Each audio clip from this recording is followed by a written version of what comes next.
A partir de 2026, o jeito que a gente viaja de avião vai passar por uma das maiores transformações das últimas décadas. E olha, não estou falando de diquinha de como arrumar a mala, estou falando de mudanças que afetam seu passaporte, seu dinheiro e até o jeito que você pisa em outro país. Fica por aqui, porque hoje a gente vai desvendar juntos esse novo mapa de viagem. Essa frase aí não é só para criar um drama, não. É um alerta de verdade. Por anos, a gente se acostumou com um certo ritual de viagem, né? Check-in, raio-x, portão de embarque. Mas a tecnologia e as novas exigências de segurança no mundo todo estão, literalmente, redesenhando esse caminho. Pensa assim, é como se as estradas que a gente sempre usou fossem substituídas por, sei lá, novas rodovias digitais com pedágios e regras de trânsito que ninguém nunca viu. Aquelas estratégias que funcionaram por décadas, tipo chegar 2 horas antes do voo, simplesmente não vão ser mais suficientes. E pode esquecer aquelas dicas clássicas de viagem que a gente vê por aí, tipo, enrole suas roupas para economizar espaço. A mudança é muito mais profunda, é no sistema mesmo, na engrenagem que faz o mundo das viagens girar. A gente está falando de novas barreiras digitais, de controles com biometria, de autorizações que você tem que ter antes de sair de casa e que, se não forem cumpridas, podem significar o fim da sua viagem antes mesmo de ela começar. Imagina só ser barrado no check-in para a Europa, ou ter que pagar uma taxa caríssima para pegar um voo simples dentro dos Estados Unidos. Essa é a nova realidade que começa a valer em 2026, e quem não estiver preparado, bom, vai aprender do jeito mais difícil. Ok, vamos começar a desvendar esse quebra-cabeça. E vamos começar por 2 dos destinos mais procurados pelos brasileiros: Estados Unidos e Reino Unido. Viajar para lá sempre pediu um certo planejamento, claro. Mas agora, novas barreiras foram erguidas. E o mais curioso é que elas não são físicas, não é um muro. São digitais, automáticas e, em alguns casos, podem pesar bastante no bolso. Vamos conhecer a primeira delas? Vamos começar pelos Estados Unidos, e por uma sigla que por anos foi quase uma lenda urbana para quem viaja, o tal do Real ID. Por muito tempo essa foi uma regra meio fantasma. Era anunciada, adiada, anunciada de novo, e muita gente achou que nunca ia virar realidade. A ideia era simples: criar um padrão nacional de documentos de identidade para aumentar a segurança nos voos domésticos. Só que o prazo foi sendo empurrado com a barriga por quase uma década, e durante todo esse tempo existia um período de tolerância. Se alguém chegasse na segurança sem o documento padrão, um agente da TSA fazia uma verificação extra, manual, e na maioria das vezes liberava.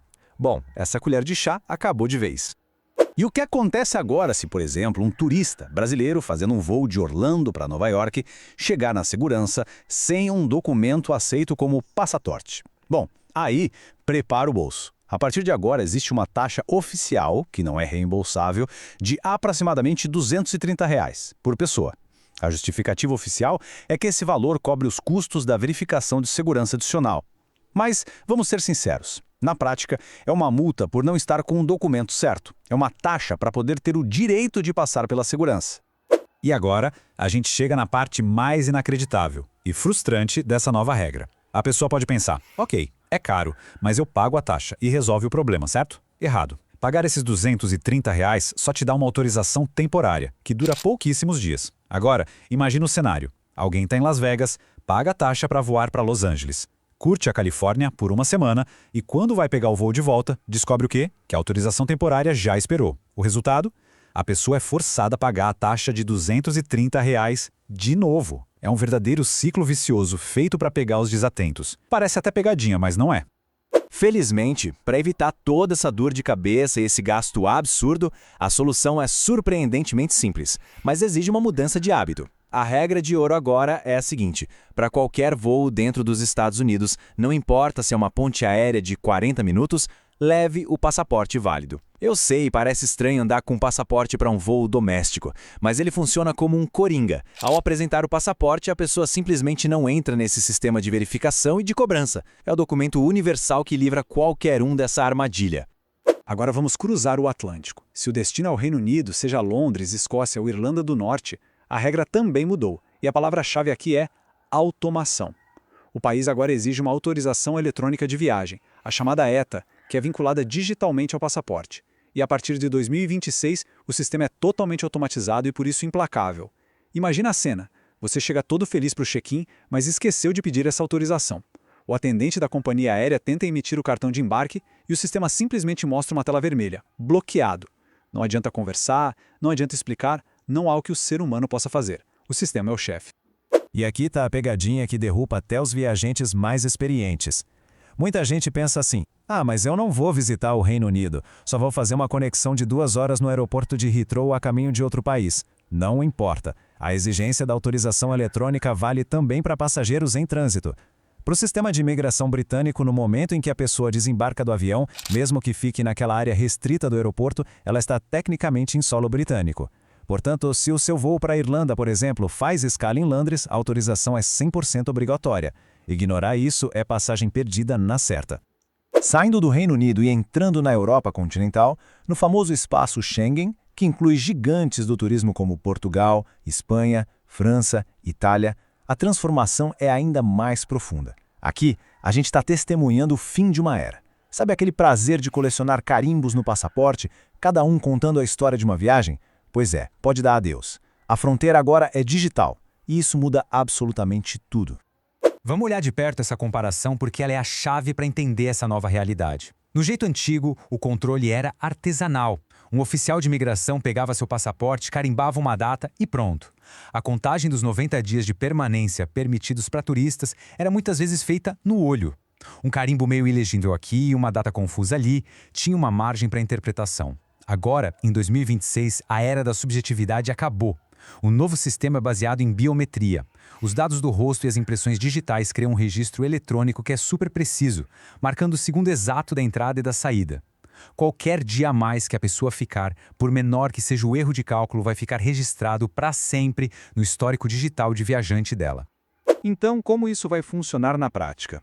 Ao desembarcar em aeroportos, como o de Lisboa ou Paris, pode esquecer aquela fila para falar com um oficial. A pessoa vai ser direcionada para uma parede de quiosques eletrônicos. Lá, a interação é com a máquina. Primeiro, escaneia a página de foto do passaporte. Depois, posiciona o rosto para o escaneamento facial. E, por fim, registra as impressões de 4 dedos da mão direita. O sistema cruza tudo e, pronto, entrada registrada. Parece simples, mas para viajantes mais velhos ou com menos intimidade com tecnologia, esses terminais podem ser um desafio. A dica é ter paciência, observar como os outros estão fazendo e não ter vergonha de pedir ajuda a um funcionário do aeroporto se tiver dificuldade. E junto com essa fronteira digital, vem a maior fonte de confusão e de fake news de viagem dos últimos tempos, o famoso ETIAS. Provavelmente você já viu alguma notícia alarmista dizendo que brasileiros vão precisar de visto para a Europa. Calma, não é bem assim. É fundamental esclarecer o que é ADS. O ETIAS não é um visto. Pense nele mais como uma autorização eletrônica, uma espécie de pré-cadastro que viajantes de países isentos de visto, como o nosso, o Brasil, vão precisar fazer online antes de embarcar. E aqui vai a informação mais importante para o seu planejamento de viagem, então preste muita atenção. Para viagens planejadas para o comecinho de 2026, o ETIAS ainda não será obrigatório para brasileiros. Vou repetir. Se a viagem for em janeiro, fevereiro ou março de 2026, pode relaxar quanto a isso. A previsão é que ele só entre em vigor mais para o meio ou final do ano. E tem uma boa notícia, que pouca gente divulga. Quando ele for implementado, pessoas com mais de 70 anos estarão isentas da taxa de solicitação. O preenchimento do formulário online ainda vai ser obrigatório para todo mundo, mas o pagamento da taxa não será exigido para os viajantes mais experientes. Ufa, é muita informação, eu sei. E a verdade é que o mundo das viagens está em constante mudança. A regra que vale hoje pode não valer amanhã. E a melhor maneira de não transformar uma viagem dos sonhos em um pesadelo burocrático é se manter bem informado. É exatamente por isso que o Manual do Passageiro existe. Se você quer estar sempre um passo à frente e receber essas atualizações cruciais em primeira mão, aproveita agora para se inscrever aqui no canal e ativar o sininho de notificações. E se você lembrou de algum amigo ou familiar que ama viajar, faça um favor para essa pessoa, compartilhe esta análise. Essa informação pode literalmente salvar a viagem de alguém. Agora que a gente já cobriu as grandes mudanças nas fronteiras, vamos mergulhar em outro tipo de perigo, as armadilhas silenciosas. São aquelas pequenas regras que mudam sem muito alarde, que não saem nas manchetes, mas que têm o poder de causar uma confusão gigantesca no meio do aeroporto. São detalhes que podem pegar qualquer um totalmente de surpresa. Vamos descobrir quais são. Aqui vai uma lista rápida dessas pequenas, mas grandes armadilhas. Primeiro, aquele famoso truque do travesseiro, de encher a fronha com roupas para burlar o limite de bagagem. Esquece! Os novos scanners de raio-x 3D nos aeroportos estão tão avançados que conseguem ver exatamente o que tem ali dentro, e as companhias estão barrando. Segundo, o limite de baterias para equipamentos de mobilidade, que a gente vai detalhar já já. Terceiro, uma confusão bem comum, o visto para cruzeiros que fazem paradas no Brasil. Sim, para algumas nacionalidades, mesmo que o passageiro não desembarque, o visto continua sendo exigido. E por último, o fim do assento livre em algumas companhias de baixo custo, que agora estão tornando a marcação de assento obrigatória e paga durante o check-in. Vamos focar um instante nas baterias, porque isso afeta diretamente a acessibilidade e a autonomia de muitos passageiros. A partir de 2026, há um novo limite global bem rígido para baterias de íon de lítio em dispositivos de mobilidade, como aquelas scooters elétricas usadas por pessoas com dificuldade de locomoção. O limite máximo é de 300 Wh. Qual é o problema? Muitos modelos populares, comprados há alguns anos, ultrapassam esse valor. E a regra é clara: se a bateria for maior, ela simplesmente não embarca. Não adianta discutir, não há negociação no portão de embarque. A única solução é verificar as especificações da bateria com meses de antecedência e, se for o caso, providenciar uma nova. Mas calma, nem todos são notícias de mais regras e mais taxas. O cenário de 2026 também traz um fortalecimento importante dos nossos direitos como passageiros. E conhecer essas novas regras é ter poder. É a principal ferramenta para se defender de abusos e garantir que uma viagem seja justa. Vamos ver como as novas regras podem jogar a nosso favor. Uma das mais importantes vitórias para os passageiros no Brasil é o direito ao reembolso em dinheiro. A regra é clara: se um voo doméstico atrasar mais de 3 horas ou um voo internacional atrasar mais de 6 horas na chegada ao destino, a pessoa tem o direito de desistir da viagem e pedir o reembolso integral da passagem. E atenção ao detalhe mais importante: a companhia aérea é obrigada a devolver o dinheiro, seja por estorno no cartão de crédito ou depósito em conta. Eles vão tentar oferecer créditos, vouchers para usar depois. Não precisa aceitar se não for a sua vontade. O direito é o dinheiro de volta no bolso. E tem mais uma proteção poderosa: a regra do transporte comparável.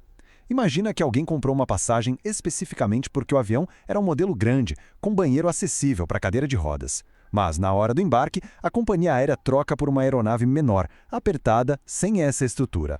Antes, o passageiro ficava meio sem opção. Agora, a pessoa tem todo o direito de se recusar a embarcar nesse voo improvisado e exigir o reembolso integral e imediato da passagem. Isso é um avanço gigantesco para garantir que viagens para pessoas com mobilidade reduzida ou necessidades especiais sejam feitas com dignidade e segurança. No final das contas, todas essas informações que a gente viu hoje, das taxas nos Estados Unidos, à fronteira biométrica na Europa, das armadilhas silenciosas aos nossos novos direitos, formam um verdadeiro mapa para o viajante de 2026. Viajar não ficou mais difícil, mas ficou, sem dúvida, menos tolerante a improvisos. A preparação, a informação, hoje isso é um item tão essencial na bagagem quanto a passagem e o passaporte. E para terminarmos com uma curiosidade fascinante que mostra como até a nossa biologia é afetada ao voar, alguém já teve a sensação de que a comida do avião é meio sem graça ou salgada demais? Não é impressão, é ciência pura. A combinação do ar super seco da cabine com a baixa pressão atmosférica bagunça nosso paladar. Nossas papilas gustativas ficam até 30% menos sensíveis a sabores doces e salgados. É por isso que as companhias aéreas carregam no sal e no açúcar. Então, como mais uma forma de retomar o controle da viagem, a dica é: leve o seu próprio lanche. É mais saudável e, muito provavelmente, bem mais gostoso. E assim a gente chega ao fim do nosso guia para viajar no novo mundo de 2026. Com todas essas informações em mãos, a escolha fica mais clara. De um lado, temos o viajante informado, que transforma o aeroporto em um ambiente previsível e a viagem numa aventura tranquila. Do outro, o viajante que ignora as mudanças e corre o risco de aprender do jeito mais caro e estressante. A pergunta que fica é: que tipo de viajante cada um de nós vai ser? Obrigado por me acompanhar nesta jornada, continue explorando o mundo com curiosidade e preparo e conte sempre com o Manual do Passageiro para te guiar. Até a próxima!